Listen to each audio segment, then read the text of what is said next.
Hi everyone. Welcome to the CSP seminar this week.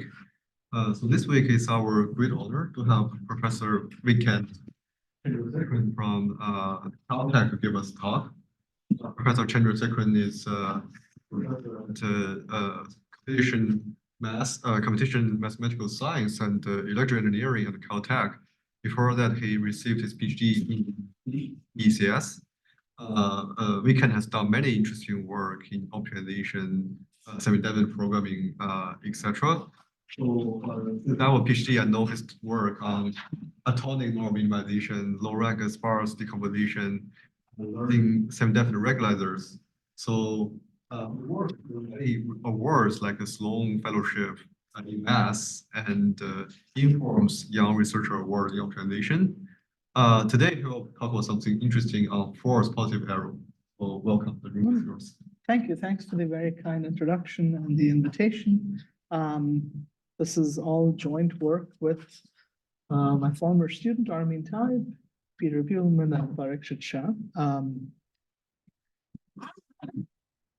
I first learned about these topics actually in a class that I took with Clay Scott back at Rice University when I was an undergrad, and he taught a class on statistical signal processing. So this kind of goes back to those days. And it concerns a topic that, like was mentioned in the introduction, my sort of core interests tend to be in topics that are in optimization and related areas. The roots of this project also go back to optimization, although there will be no optimization in this talk. I'm happy to describe the optimization connection afterwards. But it concerns what I think of as a basic question in signal processing and statistics and related areas, which is that if you have data from an experiment, a scientific experiment, and based on that data, you wish to declare a finding, how can you do so reliably? How can you do so in a way where you can give some guarantee as to the validity of the finding? One way in which you might want to give such a guarantee is to say, well, if you repeat the experiment under similar conditions, you should observe similar phenomena, similar kinds of data. So replicability, for example, is a common form of reliability that we might wish to obtain in a scientific finding. But more generally, how do we think about this pipeline where we have data gathered in the context of an experiment and we wish to declare something as a scientific truth? And a popular paradigm, so going back to statistics, but it's been adopted by many communities now, everyone engaged with data science really, is to control the false positive error. Control in some form the error that you declare something to be a scientific finding, declare a discovery, when in fact it's not actually a scientific truth. We're sort of okay with false negative error to some degree. It may be okay to say, well, I couldn't declare this finding when it in fact is true. But we're especially concerned with declaring findings, declaring as truths those that aren't actually true. So there is an asymmetry about false positive and false negatives, and we're particularly concerned about false positive error. And this goes back, like I said, a long way. So let's see a simple example. This has been around in the popular press for a while. Something called the Higgs boson was theorized in the 1960s by theoretical physicists. And the experimental evidence for this was only obtained in 2012. This is a picture from the Large Hadron Collider at CERN near Geneva. Okay. And in this experiment, it was declared that they wanted to control the false positive error at level alpha, 3 times 10 to the negative 7. I'll be, in a minute, I'll describe what this level means. The point is that we fix some desired level of confidence. That's what this level corresponds to. And then we ask the following question. is the data that I obtained in the context or observed in the context of my experiment, the probability that the data was generated purely by noise less than or equal to alpha. So fix this level in advance, the number between 0 and 1, typically really, really small. And I ask this question. If the answer is yes, then I declare that the Higgs boson exists. So it's a kind of statistical proof by contradiction. The probability that this thing was generated purely by noise is really small. Hence, I have a proof by contradiction in some fashion that the Higgs boson actually exists. Now this, I've just written a very small sort of cartoon statement here. A huge amount of science and engineering goes into being able to produce models under which you can actually reason about such statements, right? The engineering effort to try and build this whole machine and make really reliable measurements is significant. It relies on scientific insight, engineering advances, all of these sorts of things. But the underlying statistics, the inferential kind of thinking is simply this. Is the probability that this thing was generated purely by noise less than or equal to a pre-specified significance level? We choose this to be really small because this is, big things hinge on this. And so we want to be really, really confident. In typical papers that you'll see in Science and Nature and so forth, the significance level that's chosen is 0.05. So substantially larger than 3 × 10⁻⁷, but it really depends on the quality of the finding, the discovery that you want to make. In this case, the stakes were big, so they picked a really small. If you think in terms of standard deviations rather than significance levels, this corresponds to a standard deviation of 5 sigma. So that's another way to understand the statement. Okay. Right. So let's go from a single hypothesis, whether or not the Higgs boson exists, to a situation with multiple hypotheses. I'm going to try and see if I can close this so people can read my title. Perfect. So a prominent example of a problem with multiple hypotheses is called the variable selection problem. Here you have a large collection of variables, finite collection typically. And you ask which variables in this collection influence or predict an outcome. An example of this problem is which genes, for example, in a large collection of genes are markers for some disease. Right? There is a true set of significant variables. You estimate a set of significant variables from an experiment, from data observed in an experiment. And what the false positive error is something any of us would write down. It's the first thing we think to write down, which is the number of variables that you declared as being relevant that are not actually relevant. Right? Those are the false positives, and that's the false positive. And there's a huge literature in statistics, learning, signal processing, and so forth to control this false positive error by controlling related quantities. If you're familiar with this literature, words like family-wise error, false discovery rate, and so forth might sound familiar. But really, those are all variants to try and get some control on this quantity. But again, what false positive error is manifestly clear. This is the thing we'd all write down, right? Okay, so I have a toy problem for us, which is to consider how to define false positive error in a somewhat non-traditional situation.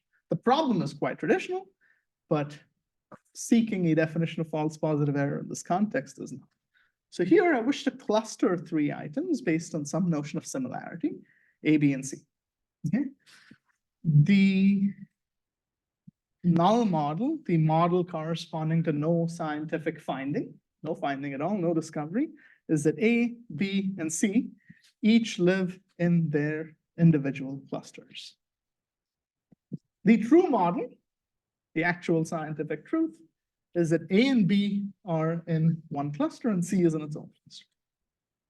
You run your experiment, you gather some data, and you declare that the estimated model is A, B, and C all in the same cluster. Clearly, there's an error, there's a mistake here, number one. Number two, the model that you've estimated is somehow at the opposite end of the spectrum compared to the null model where A, B, and C all sit in separate clusters, right? Those are some basic observations. So there is an error, but error is not the same as false positive error. False positive error is somehow one directional. But what in this case is the false positive error? Okay. A wrong answer, in my view, is that the false positive error is 2. The way that you'd get to this wrong answer is to say, well, we declared as a finding that C is in the same cluster as A. That finding is incorrect. We declared as a finding that C is in the same cluster as B. That too is incorrect. And so 2 findings that you made are incorrect. And so your false positive error is 2. But that's a very Boolean way of thinking. That's a very yes-no way of thinking. The correct answer, I claim, is 1. In the true model, A and B sit in the same cluster. In the estimated model, A and B sit in the same cluster. And the one mistake you made, the one false finding that you made, is that C is in the same cluster as A and B. If A and B sit together, and C sits in the same cluster as A, then C must be sitting in the same cluster as B, and you shouldn't be overcounting that. And so the structure underlying the collection of clusters is fundamentally different than the structure underlying the collection of all possible subsets of a given set, which is what we saw with variable selection, the previous example. Right, so the underlying math really is a little bit different here. And so the correct answer with correct accounting is 1 for the false positive error in this situation. Right, and as I just mentioned, the key issue is that the underlying class of models is not given by simple presence or absence of a variable. It's a little bit more intricate than that. Okay, this is a toy example. Let's see a real example from the context of an application.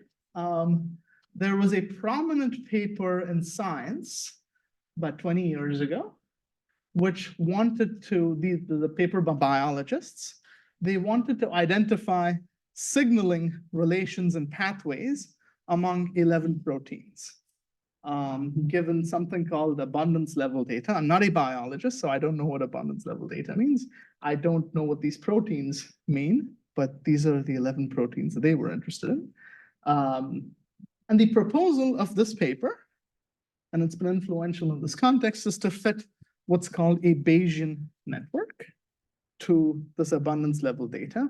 A Bayesian network is something that on a cartoon level, if you've not seen it before, it's a network, a graph, where you will have 11 nodes for 11 proteins and directed arrows among these 11 nodes that will specify conditional dependence relations among the variables. And these biologists were hoping to take those conditional dependence relations and identify signaling pathways. That was their sort of larger program. Okay? All right. From a mathematical perspective, Bayesian networks, BayesNets, are given by directed acyclic graphs. So directed graphs are acyclic, but with an additional level of complexity, which is that there are equivalence classes of directed acyclic graphs. If you have a graph over 3 variables, x, y, and z, this directed graph is statistically equivalent to this directed graph. This directed graph expresses the fact that x, y, and z exhibit an order 1 Markov chain. That's what the thing on the left says.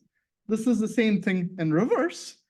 And we know that the set of conditional independencies among 3 variables, where you have a Markov chain from x to y to z, is equivalent to the reverse thing. So these two are exactly the same from the perspective of conditional dependency. And these two are not.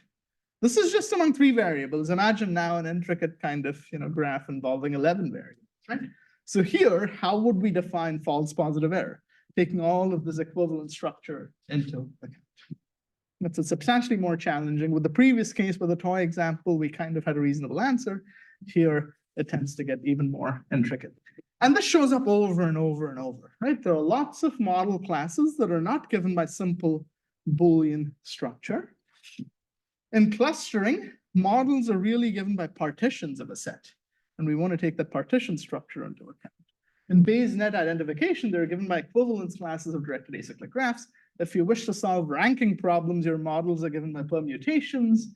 If you wish to, you don't even need discrete structures. You can end up with continuous type problems where models such as in PCA are given by subspaces. How should we think about false positive error in all of these and other contexts, right? These are all problems that we widely, these are all models, structures that we widely use in practice. So how should we define false positive error in these contexts? So this talk is about a general framework to think about and define false positive error in all of those contexts that I just talked about, and methods, algorithms for controlling this error. I'll have some experimental results too, and I'll conclude with some open questions at the end. Okay, please, of course, feel free to stop me at any point in the talk. Okay, so in building up to a definition of false positive error, the first thing we will do is to describe model classes, collections of models, as elements of a partially ordered set. Okay?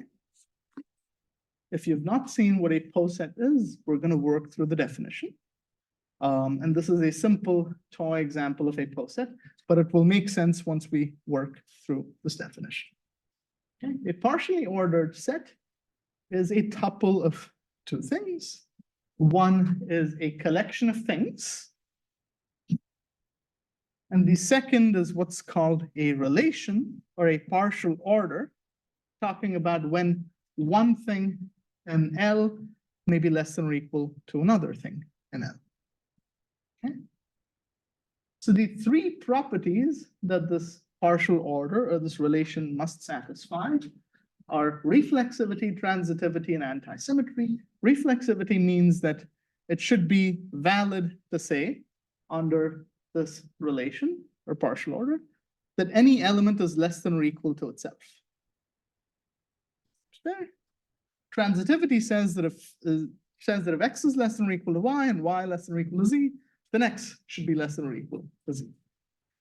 So reasonable. And antisymmetry says that if x is less than or equal to y and y less than or equal to x, then in fact those two are the same thing. So let's look at this picture. Each box is an element of L. Bless you. Okay. And these are all subsets of a three-element set. The empty set, one element subsets, two element subsets, and the three element. Okay. And the partial order here is given by subset inclusion. Okay. We draw an edge between things that are that satisfy some sort of immediate containment, but it is the case that the empty set is less than or equal to A comma C, and the way to see that is that there is a directed path from the empty set to A comma C. Okay, so all of these properties of subset inclusion, reflexivity, transitivity, and antisymmetry, are exhibited in this poset. So we'll want posets, and we'll want relation between the set A, B, and the C. Sorry? Here, what's the relation between the set A, B, and the set of C? There's no relation between. There is no relation. Great point. The reason this is called a partial order and not a total order. So if you take the set of non-negative integers, right? Just the set of non-negative integers, they exhibit a total order. Any two elements in that set are comparable. The partial in a partial order is that there could be two elements that are not directly comparable. So for example, the element C, the set just containing C, is incomparable to the set containing AB. So there's no, you don't get to say that the set just containing C is less than or equal to, in the sense, the set containing AB. So that's the partial of partial. Good question. Okay. We'll want posets that have two additional properties. The first property is that we want our poset to always have a least element, meaning one element that is less than or equal to everything else in the poset. I'm going to call that X least. In this example, X least is the empty set. that's less than or equal to everything else in this. Good. To get to the second property that we'll want of our posets, we need one bit of terminology. And this terminology corresponds to this word cover. If x is less than or equal to y, and there is no other element in the poset that sits in between x and y, then we say that y covers x. So the subset AC covers the subset C. There's nothing in between them. And it's these covering relations that are described via these directed arrows. That's what I've drawn here. Okay. So you want to think of a cover as like an edge in this graph. Good. So with this bit of terminology, a poset will be called graded. This is the last terminology about posets.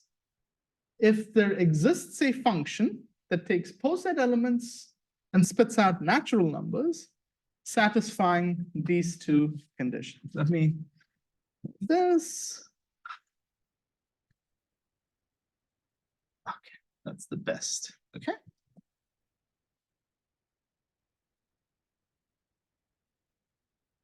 So these conditions are that the rank of the least element has to be 0, and the rank of any y that covers x should be 1 more than the rank of x.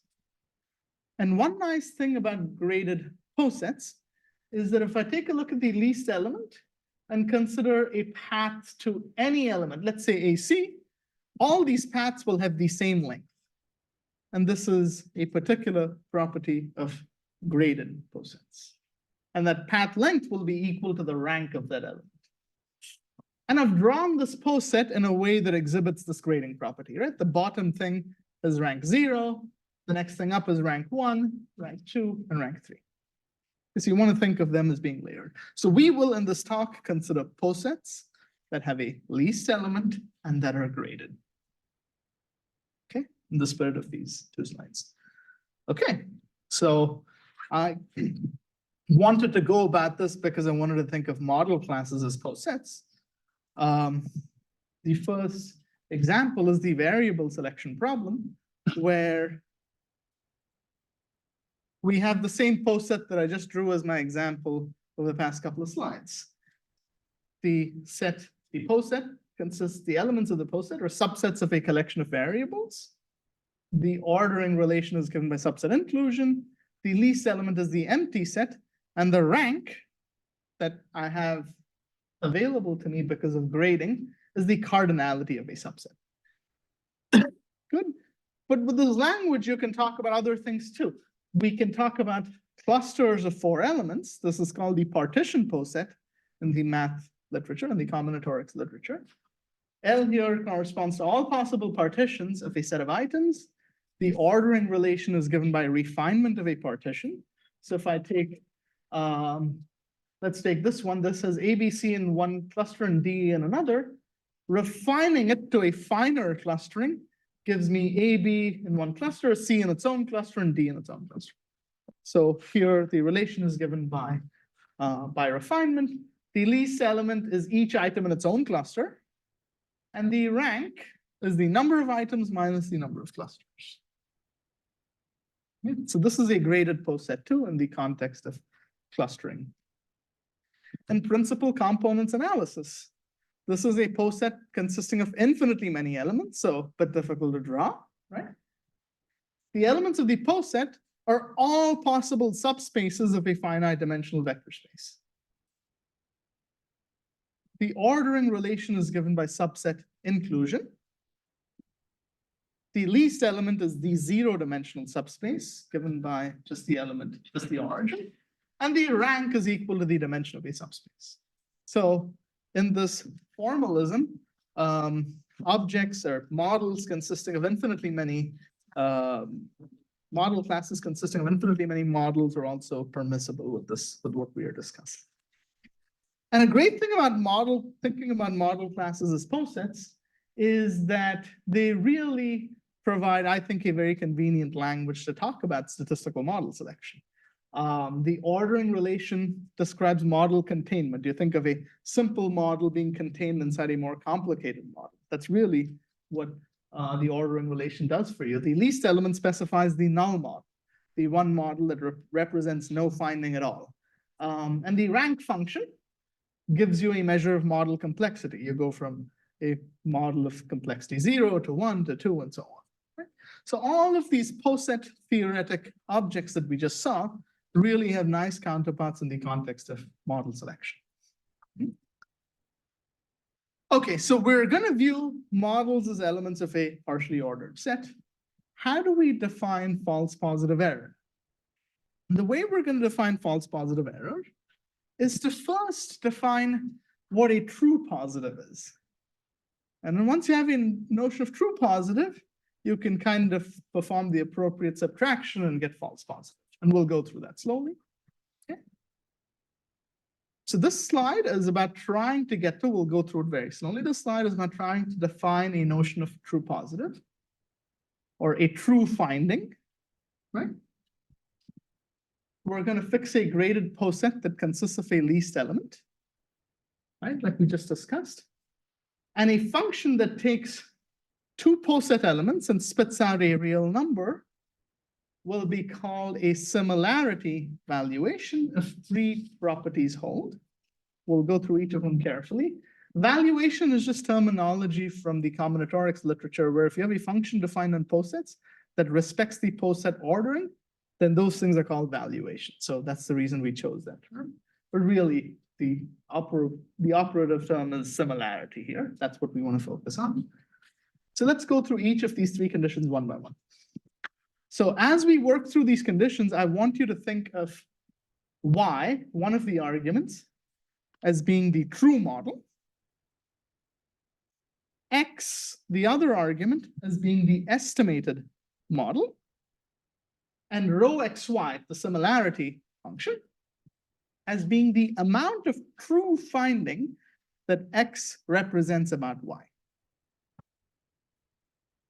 Okay, that's the mental picture I'd like you to have. And we'll work through each of these three in that. So what does the first condition say? It says that the amount of true finding should be bigger than or equal to 0. Okay, reasonable. More interestingly, that the amount of true finding should be less than or equal to the complexity of the true model and of the estimated model. If the estimated model is really simple, I don't care how complex the true model is, there's a limit to how much true finding you could possibly have made. And vice versa. If the true model is really simple, there's a limit to how much true finding you could have made, no matter how complicated the estimated model is.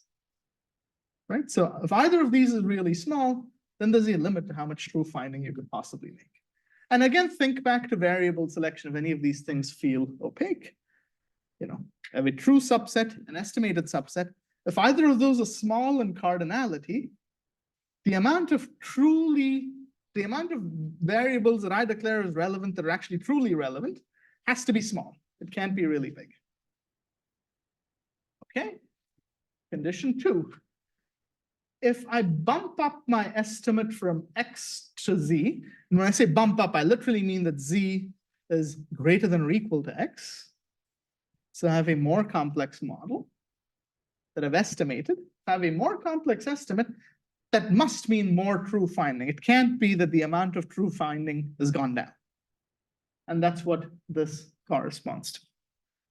Right? If you pick richer and richer models in a very concrete way, in the sense of, picking something that exhibits model containment, z contains x inside of it, z must represent at least the same amount of true finding that x represents. Okay. And lastly, the amount of true finding equals the complexity of the estimated model, meaning everything that I've estimated as a true finding, if and only if the estimated model is contained inside the true model. And containment, as we know, corresponds to x less than or equal to 1. So these are the axioms, if you will, that any function measuring true finding must satisfy, and we call such function similarity valuations. Okay? Let's work through some examples. Well, before we work through examples, a first question you could ask is, suppose I hand you a model poset that's graded, that has a least element.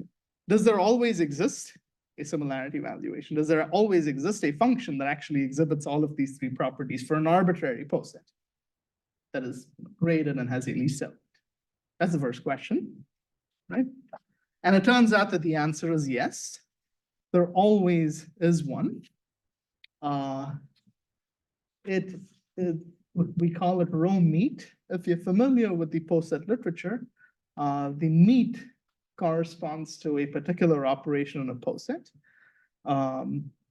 We do not need the meet to exist for this to be well-defined, but if the meet does exist, this has a particularly nice interpretation. But if you're not familiar with meet, doesn't matter. Just think of this as a particular measure of similarity that's always well-defined. So what this says is that if you give me X and Y, I'm going to pick the highest rank thing that's below both X and Y. That's what this definition says. It's well-defined, and it always satisfies those three conditions that I had in the previous slide. So in variable selection, this reduces to the number of common variables in X and Y. Makes sense. That's the amount of true finding in an estimated model about a true model. In clustering, though, I can just plug into this definition. I don't need to worry about the accounting that I was trying to describe to you in the very first or second slide. You simply get that this somewhat wordy description is the similarity measure in the context of clustering. Yes? So just get a little bit more intuition. Yes. The way you define similarity valuation, it didn't look symmetric in the two variables, two inputs of it. But this definition of max. Yes, this is symmetric. Symmetric. So is That's right. I mean, maybe I didn't dwell on it, but I'm always thinking of this being symmetric. Okay. Right? Because how much true finding X represents about Y, if I swap the roles of X and Y, it should continue to remain a true finding of Y about X too. And so it's now, false positive error is not going to be symmetric, right? We'll have so false, that's a great point. False positive error is not symmetric, and we'll see that in our definition. But true positive, how much of a finding that an estimate represents about the true model should be the same as if I swap the roles of the true and the estimate, be the same thing. Okay? But great question. This is written field symmetric, and in fact, symmetry is part of the definition. Okay. And you can go through this, for plenty of examples, as we'll see, you can go through this. For learning Bayesian networks, this example with causal inference that I gave right at the beginning with these 11 proteins, you have a poset, of directed acyclic graphs. But if you start taking equivalences into account, this is what the Bayesian network people call completed partial directed acyclic graphs. But there you have it. Those are your poset elements. The ordering relation is given by inclusion of conditional dependencies. The least element is the fully disconnected graph with no conditional dependencies. The rank is the number of edges. If you look a bit closely, you'll see graphs with directed edges, undirected edges. These are sort of intricate things that take into account all of the equivalences that Bayes nets exhibit. And row meet has, Could you also define the least element to be the other extreme? Absolutely. This is a great question. This is, also depends on sort of how you think about your null hypothesis, if you will. You really want the least element to correspond to the null hypothesis of the null model. And in Bayesian network identification, there are plenty of perspectives out there where you take the completely connected graph to be your null model, because sort of every collection, every distribution exhibits those properties, but maybe it exhibits a little bit more. So certainly in cases where there is a unique maximum, you can reverse your poset and everything remains the same. There are some examples where there's not a unique maximum, even though there is a unique minimum, a least element, in which case you would not be able to do that reverse. Yes. Yes, please. So Please, it please. looks like you had a pre-order here, but you did a trick to make it a partial order. Can you get any pre-order and do that trick? What pre-order do you think we had available to So us here? if you had this like equivalent things being not equal. That's true here too, right? I mean, you have, if I'm, maybe I'm misunderstanding, yeah? So you said going in one direction in this graph and going the reverse direction, those two things are equivalent in The terms of Bayes different- nets people say that they're equivalent, right? So yes, that's right. Like if you learn one model, it's the same as having learned the other model, okay? I am trying to think about a pre-order relation that says these two guys are less than or equal to each other, but they are not equivalent. Not the same thing. And it looks like this is a abstraction of that by putting those things together and clustering the same things into one thing so that you have this equivalence thing somehow. Good definition, good point. So I think so there's two things I mentioned in response to your question. One is that we, in this particular case, we did not choose to put it together. Like the Bayesian network people chose to put it together well before we came along. And they said these two models represent the same thing. So let's stick them in the same box. Whether or not a general, you had a more sort of expansive question too, which is, can pre-orders always be sort of somehow mushed into partial orders? That's not true in general. Maybe under additional conditions perhaps, but I think even with grading and so forth, pre-orders are, a strictly larger class of things than partial orders. Partial orders are a lot more rigid. So yes. Whether one can talk about model selection over pre-orders is an interesting question. I don't know, but yes. Thank you. Okay. So last example, PCA. Here we wish to identify a subspace on which data lies, given some noisy observations, right? Row meet of two subspaces, think of X and Y subspaces now, is equal to the dimension of the intersection of X and Y. Is this a good similarity measure? It's a valid one in the sense that it satisfies all of those axioms that I wrote down. Is it a good one in the context of the PCA problem? I claim no, because think of X as being one-dimensional, Y as being, one-dimensional too. The truth is one-dimensional. You've estimated a one-dimensional thing. They're very closely aligned with each other, but their intersection is just zero, the origin. You don't want that to correspond to no similarity or no true finding at all, right? You'd like some measure of true finding that respects the smooth structure underlying the collection of subspaces. This is qualitatively different from the discrete things that we've seen so far, right? And so a more appropriate similarity valuation in this context is to take the trace of the product of the projection matrices onto X and Y. All of the previous examples of similarities that we've seen will spit out integers.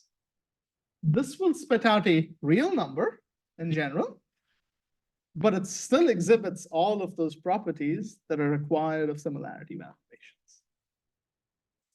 Okay, so if we go back to the definition of similarity valuations, they were not required to spit out merely natural numbers. They had to spit out, they were allowed to spit out real numbers.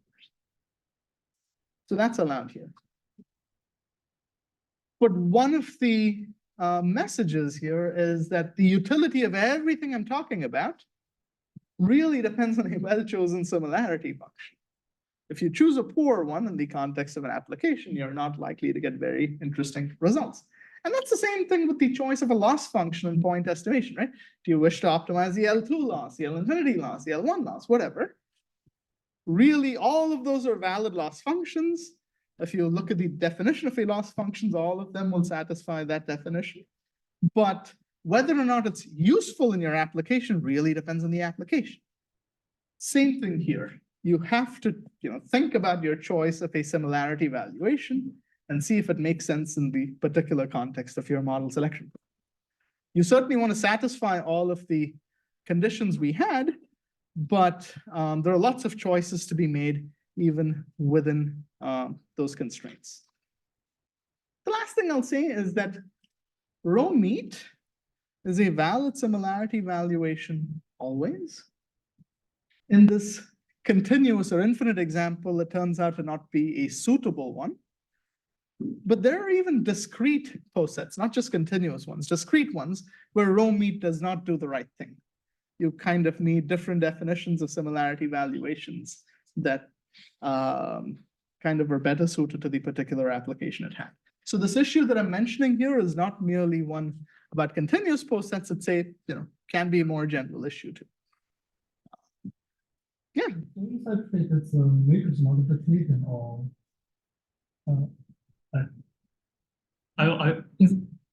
Are you multiply two projection matrices? Yes, this is simply trace of the product of two projection matrices. Yes, that's all it is. Yeah. Okay. So now that we have a good sense of what a true finding represents, what a similarity valuation represents. Here is the main definition of the talk. 43 minutes in. We're going to fix a graded poset with a least element and with a similarity valuation. All of those are given. Let the true model be X star, and let the estimate be X hat. The false positive error is the total amount of stuff that you've discovered, that you found,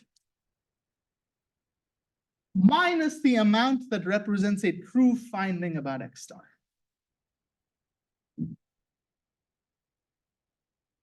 Okay. Question, what would be false negative error? I don't have it on the slide. What would it be if you had to cook it up? It's the amount of stuff in the true model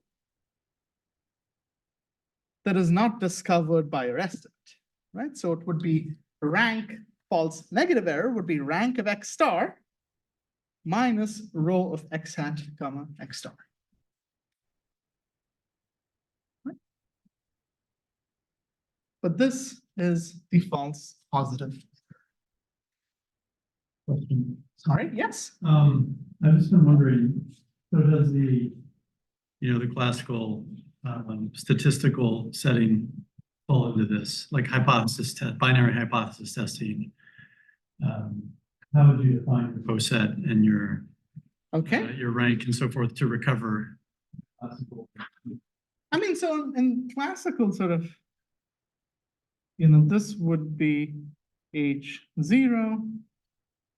This would be H1. And that's it. That's it. It's the Boolean poset with just a single element, if you will. Okay. So,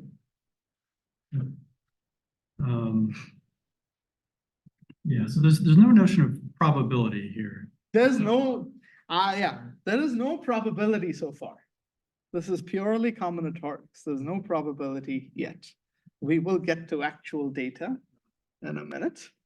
But so far I've not had with the exception of the very first or second slide where probability of something being less than or equal to alpha, there's been no probability discussed so far. You're right. Got it. Actually, one of the points, if I may dwell, is that there's an excessive amount, in my opinion, of analysis and probability in data science, and rightfully so, because probabilistic models are kind of the centerpiece of this. But as a result, I think it's sort of been developed to the exclusion, to some extent, of other areas of math. Analysis is used extensively because of probability being a foundation for data science. But algebra, combinatorics, topology, there's so many other disciplines of math, all of which could be useful, I think, as models for various phenomena we wish to kind of observe, understand in data science. And I think of this, at least in my mind, as fitting within that project that I have as a larger separate thing, which is using combinatorics to kind of try and understand a scientific phenomenon with, at least so far, no analysis of probability, but it will play a role because ultimately models tend to be grounded in probabilistic terms and so forth. I don't know what's happened here. Sorry. I need to. I just kind of, I have no idea what's going on, where my slides are blank. Can I close it and open it again?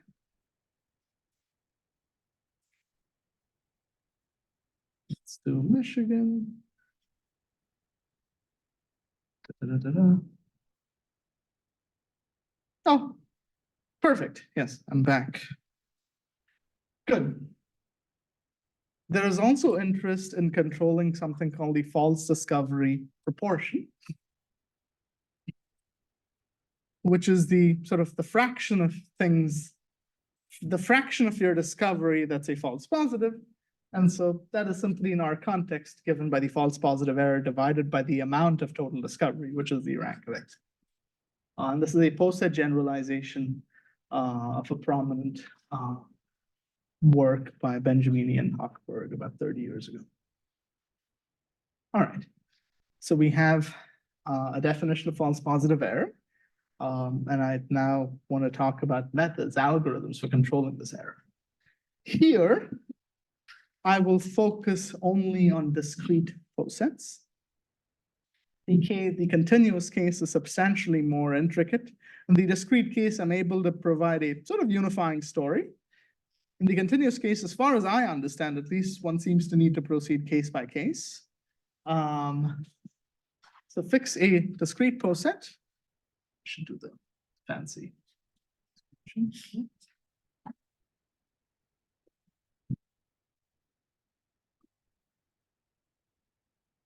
And the goal is to obtain an estimate that has as large rank as possible, meaning has as much finding as possible, subject to control on the false positive error in some form.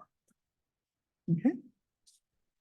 You could always return x hat equals x least, which is the null model, which represents no finding at all, and where the false positive error is going to be 0.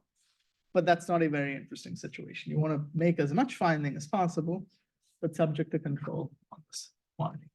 And our idea will be to think graphically in terms of growing a path from that least element up this poset, such that each step that we take incurs only a small false positive error. Okay. And so I'll put some substance to this idea on the next slide, or we'll have a greedy procedure. It's again one of the first things you'd think to write down if you spent time thinking about this. So it's fairly natural. It may not be the best procedure, but it certainly is fairly natural. So this greedy procedure requires a user-specified level alpha between 0 and 1. I will initialize with u equal to the least element. I'm going to search over all the v's that cover u. Discreteness plays a role here, right, of my poset. I'm going to search over all v's that cover u, and I'm going to consider this hypothesis, that the similarity that v exhibits with respect to the true model is equal to the similarity that u exhibits with respect to the true model. If we want to make the move from u to v, we want to reject this hypothesis, right? Because if the similarities are the same, that means there's not much value in going from u to v.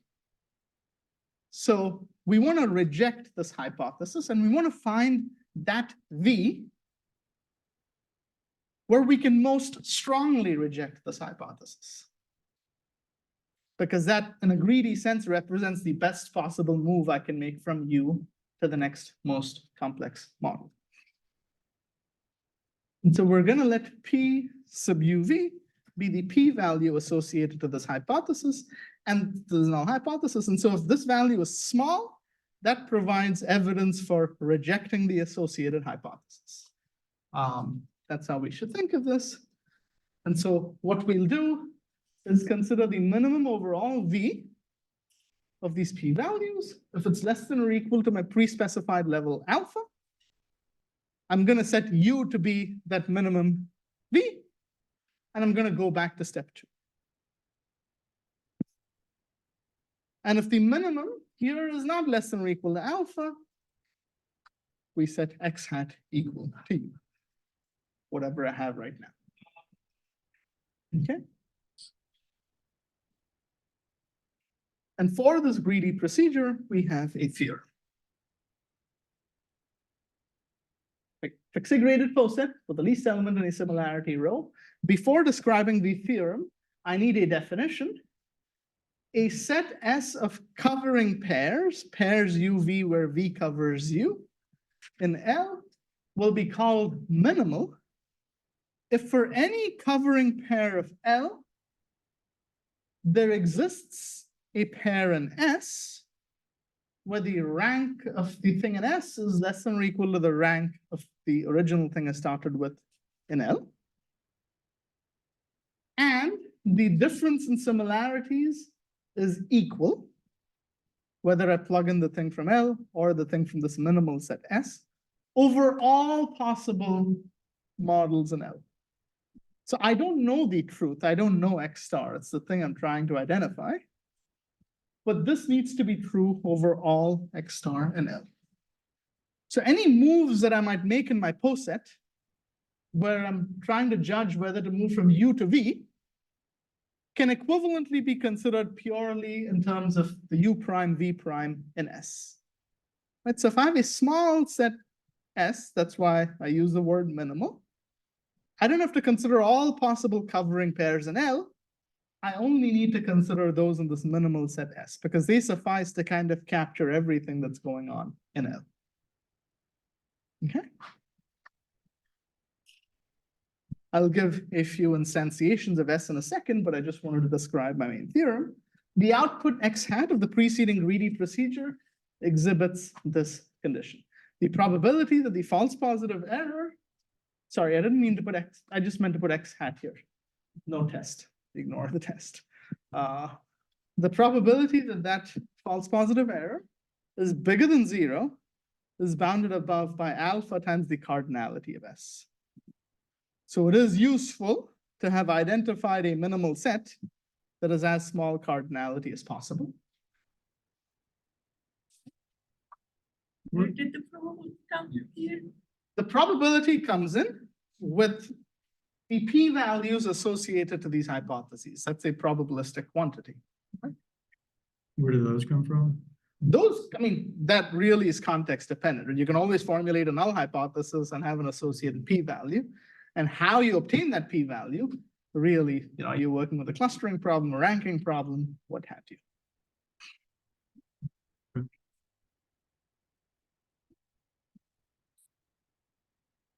But it's not abnormal to assume that associated to a null hypothesis you might have in a null versus alternative type setup that you might have. So please, X hat test. It's an error. There should be no test here.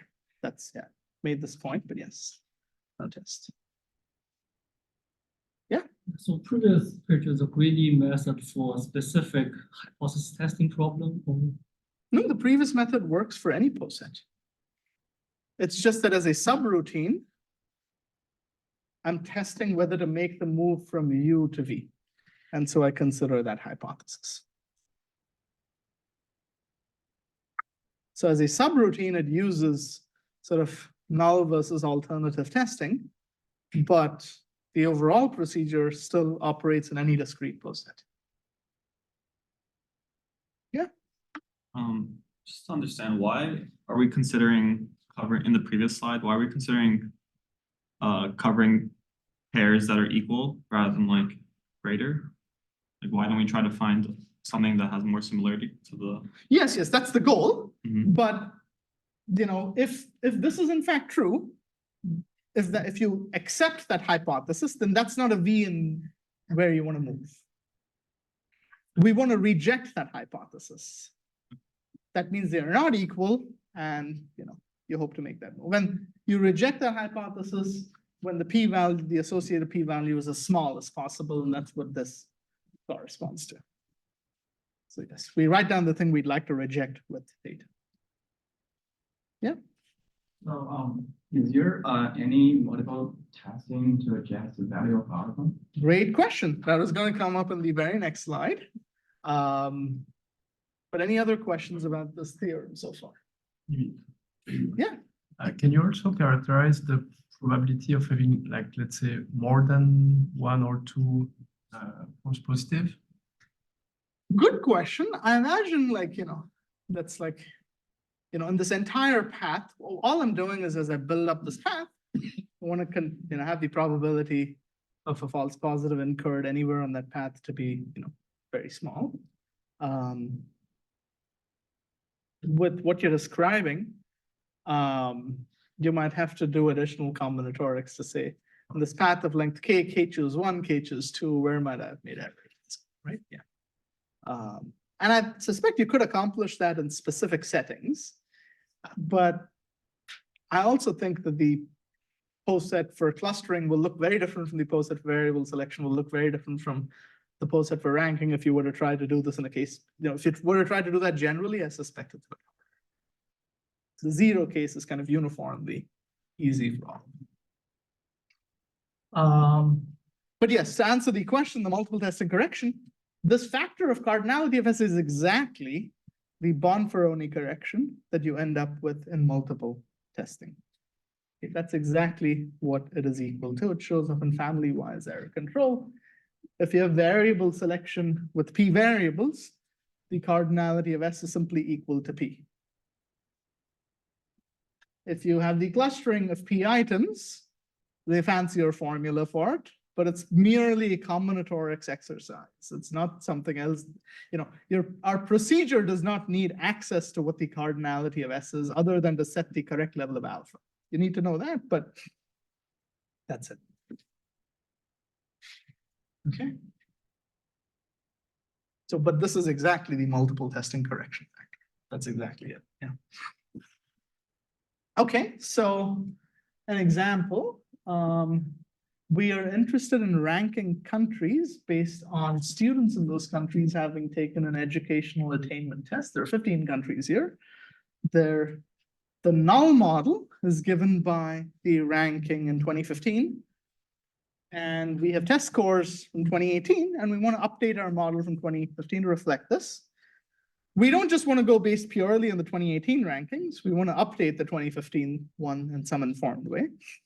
Think, for example, if that these are not countries, but instead school districts, and you have to allocate resources somehow.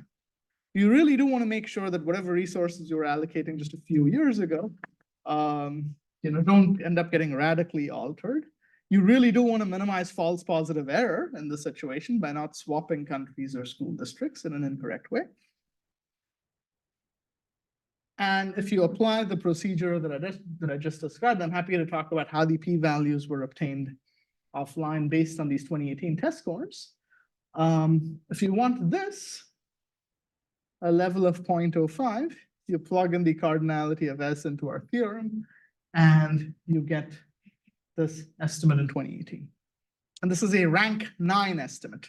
So you've made a discovery of complexity 9 relative to the null model of this rank in 2015.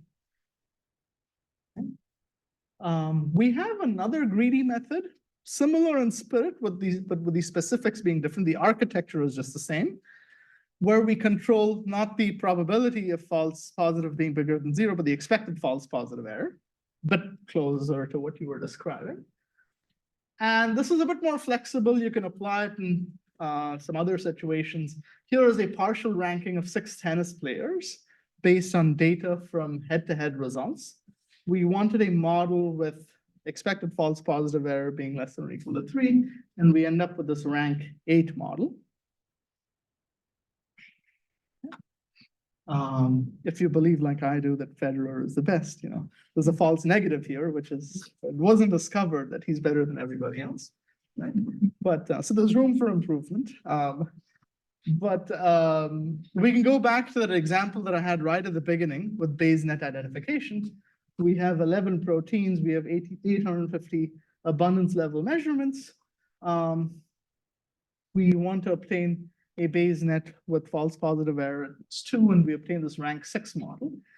There are at least 7 papers, likely many more, which have all tried to identify Bayes nets in this context, okay? And they all come up with different edges.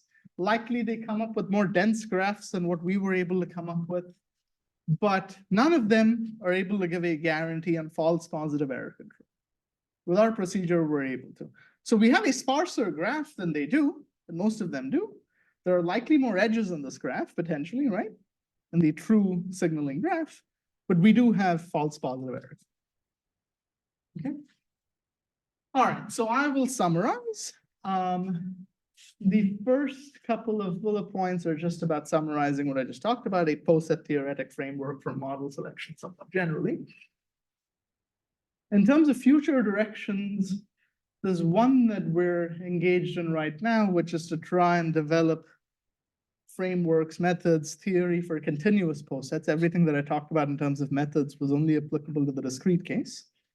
We're also interested in controlling false discovery proportion to get false discovery rate type results. Something else that I'm very interested in that I understand far less well is, are there more exotic situations than the ones I described, where, for example, the kinds of models that you wish to learn from data are given by games, so you wish to learn a game from data? How do we think about model selection in the sense of controlling false positive error in that context? What about language? If you prompt a chatbot with something and it spits something back out at you, is there a systematic way in which to say, there's a portion of it that it's spitting back that's okay, that's a true finding, and there's a portion that's a false positive. And so these are things that we're trying to understand the extent to which they might fit into the framework I talked about, but also, likely it will need some elaboration, some generalization of what we've talked about too. That's it. Thank you.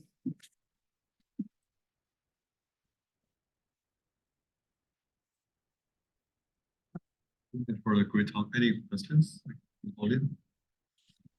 What I've learned in my statistical signal processing class. Good. So like in image Gaussian detection, we're going to control false positive at the same time maximize true positive detection. Like you also mentioned like the similarity to that, like they will maximize the rank. Yes. Such that doesn't control.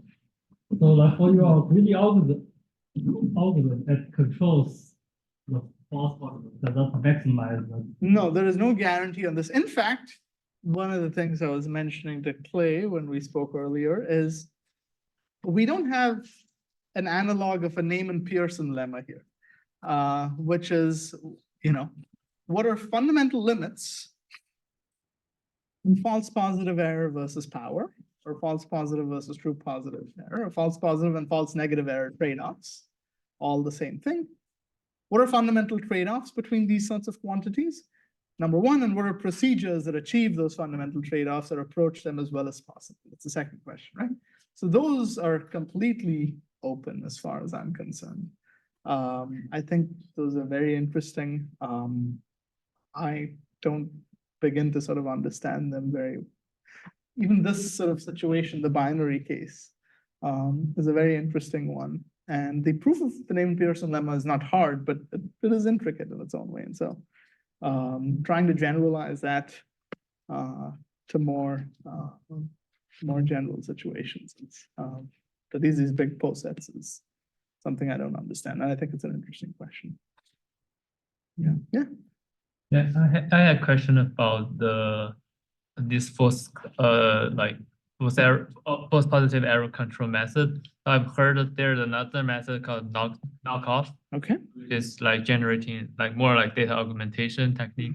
My question is it possible to combine knockoff generation with this greedy algorithm for false positive rate control? Could be. So knockoffs is explicitly applicable to variable selection or model selection problems that have that kind of post-set structure. It is not applicable generally. It also is relevant in particular situations in terms of what kind of data is available to you, like regression or related type problems. Nothing that I've talked about requires a restriction on what kind of data is available to you, even in the context of a particular person. But yes, I think the larger point of your question is, is there a way to take existing powerful methods for variable selection? Yeah. And adapt them to our context? And the answer is very much, I hope so. what are the methods I described, the two methods are natural generalizations of existing methods for variable selection. So it'd be great to take knockoffs or Benjamini-Hochberg or any of a number of procedures that are out there in the statistics literature for variable selection and ask how they could be adapted more generally. But yes, that's definitely an interesting question. Maybe a little bit of a philosophical question coming Yeah. from a system identification person. Yeah. So when I think about model selection, the type of criteria that comes to my mind is Akaike information criteria or like minimum description length. Is there a connection? Yes, that's a very interesting question. I spent, in our related work section, it's just one paragraph, but I spent months on it, on trying to, model selection is vast. And so what of it should I describe here and so forth? So AIC, BIC, all of those are in there. So this is about something slightly distinct. AIC, for example, is a procedure to penalize, you minimize some loss function or whatever, plus some factor that depends on model complexity or minimum description length or something, some measure of model complexity. Here, and it's then a secondary issue of, well, does that AIC criteria in a procedure control false positive error? And sometimes it does, sometimes it doesn't. So that's the way one proceeds. Loss plus regularization that penalizes model complexity, and then as a secondary step showing false positive error control. Here, for clustering problems, for example, for ranking problems or causal inference or what have you, it's not even clear what model complexity is. So I've talked about trying to define false positive error, but in each of those situations, the model complexity also is something that you get based on the poset structure, right? So rank is not model complexity. Rank is model complexity, but you did not know that before this, right? That's what I mean, so they are, once you have a notion of model complexity, in this case rank, you can plug it into those paradigms and ask, if I were to penalize rank now, which is our measure of model complexity, would the resulting procedure exhibit false positive error control? That's a perfectly reasonable question, and that's the generalization of the analogous question that people have worked on with AIC, BIC, and minimum description length and so forth, right? So yes, I think the same questions can be asked, but they have a perspective on model selection that's attacking the question at a slightly different level compared to this. So that's what I'd say. So plug in this rank, and yes, you have yourself a whole suite of questions there too. Yeah. That's wonderful talk. Thanks for walking us through. I have a question on a more practical side.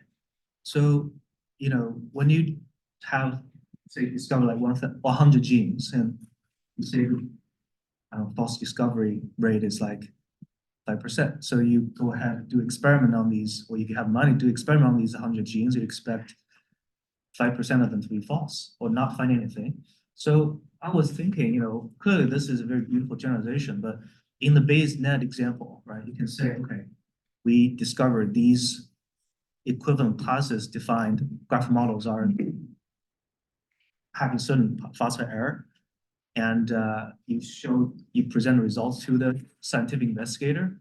Now they have this result and the error or whatever rate, plus discovery rate or error. How should you help them interpret? Great question. So there's lots of questions there, all of which are interesting. One question concerns interpretability of the result, which is what does false positive error even mean? We have a mathematical definition of it. How should somebody interested in causal inference interpret it? The other is, what do you do with the model that's returned with this? Set aside interpretation, can you use it in a scientific context? For the first question, I would say if you really care about causal inference, well, learn what a poset for causal inference is so you can interpret what the results here are. But the second question, which is, how does variable selection typically work, right? I have 30,000 genes. I perform an initial experiment that's relatively cheap, hopefully, to identify 200 of them. Then I perform a more expensive experiment where, because I have false positive error control on this 200 that I've discovered, I can put in a lot more resources and do a more refined experiment, and we go in that way sequentially, right? So that has an analog in what I've talked about. So you have this big model poset with causal inference, right? you come up with some particular model, say here, or this one, easy to point to, the one on the right at the side. If I hand that back to you and you're a causal inference person and you care about, using this in your scientific pipeline, your next set of experiments should be designed with a view to focusing on the poset, the restricted poset, with this model at the top and considering everything below it. That's what you would do. Now, if you were to ask me, well, what should that experiment look like? That really depends on your context.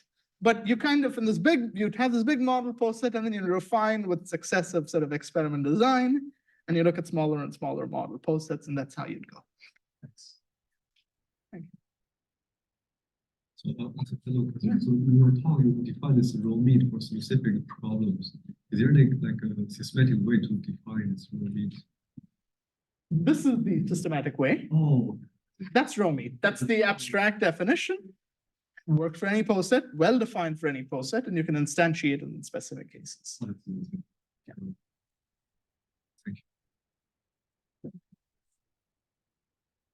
you. So does this way of defining raw meat leads to, like, in your PCA example, you give 2 raw meat. So does this gives?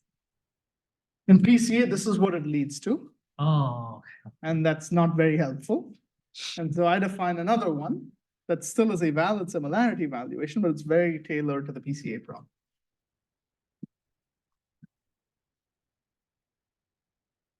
Okay, due to the limited of time, let's thank the speaker. No, thank you.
Yeah, papers, so we occupied the meeting.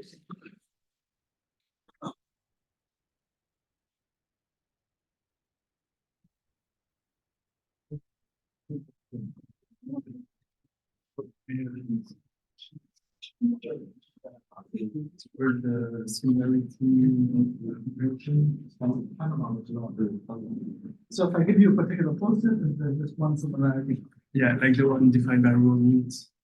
is that always valid? So if Yeah. it is unique, that should be the one. Yeah. I don't know, it's a good question. My issue was to say the poset of the lattice, meaning it might be, but that's not true. I know posets of the lattice, I see. for Okay, sure. okay. Even the raw meat is not a good one for that application. Okay, I see, I It see. needs to be something, I see, you know? okay. So Interesting. So suppose I make raw meat. It seems to me that any other row, if I want to consider the space of functions, right, to find out pairs of poset elements, any other row should be row meat plus some perturbation around it. Let's think about that way. Then my question is, do those conditions imply that this perturbation imply a code or some subspace or something? Yeah, and there's a structure of the poset. And then you sort of say, no, actually, that perturbation has to be zero somehow. I see. Right? That's what I would, if I could Yeah. prove it, I would try and prove it. Yeah. But that's an interesting question. I don't Yeah, actually- okay. And maybe another, so again, for this question about like the complete distribution of the probability of false positive, I'm asking because I know when you really want to maximize the probability of having zero error, our solution has a maximal probability of having zero error, but if we fail a lot. Correct. That's the thing. The probability is of being bigger than zero is bounded. But if it is bigger than 0, it could be 100 or Yeah. whatever. Yeah. So for example, do you have to change the algorithm a lot to minimize expectation instead of 0 error? I mean, It's a different algorithm, but the overall, so which I talked about this before, Yeah. I'll expect already. The architecture is the same, it's still a greedy procedure where you go one move at a time. But the way in which you make that move really depends on, Oh, I see, I see. I mean, that's where other details come in. Okay, I see, I see. The 4 steps remain exact. And maybe a last one then. The optimality of the greedy algorithm, is it proved by like submodularity argument or When something? it's optimality, what do you mean? I don't have The optimality. theorem, like basically it gives you a solution that minimizes the number, that gives you 0, and no, that's So, that's like. now we false positive error control. This is not the optimal procedure, right? Yeah, no, that's true, that's correct. Right? It Okay, could be okay. kind of, you know, Yeah. there could be other procedures that are more powerful somehow, right? That give you higher ranked models, some more Yeah. discovery, but still the same false. Oh, I see, I Right? see, So that's that right, all- okay, that- okay, yeah, right, thanks for the clarification, okay. Good. Thank you very much for the, that's very, that's great. I didn't know much about POSET, like just, okay, the word, what it means, but I could get a bit, thanks a lot. Thank you. Thank you. I hope it was, this is the first time I think I've mostly given it in front of statisticians. This is the first time giving it in an EE audience. And of course, EE people know about, this is okay for. Yes.